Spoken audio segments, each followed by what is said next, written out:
এখন যে আসনটা আমরা দেখবো সেটা হচ্ছে বহুভাষণ। বহুভাষণ একটা ধ্যান আসন।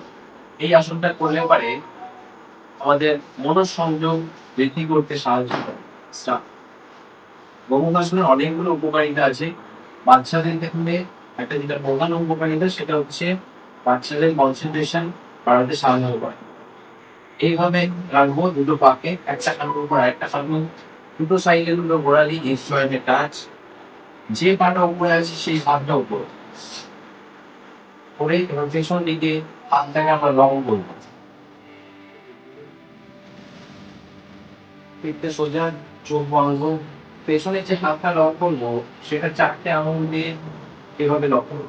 আচ্ছা, এইভাবে আমরা থাকবো। এই অবস্থায় 10 থেকে 15 সেকেন্ড থাকতে পারি বা আরো বেশি থাকতে পারি। এই অবস্থায় যদি আমরা ডিপ ব্রিদিং অভ্যাস করি তাহলে বাচ্চাদের লাংসের ক্ষমতাও বৃদ্ধি পায়। আস্তে আস্তে ছেড়ে দাও।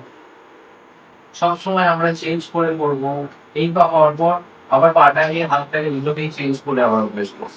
এইভাবে এক একটা সাইডে 3 থেকে 4 বার অভ্যাস করবো। নমস্কার।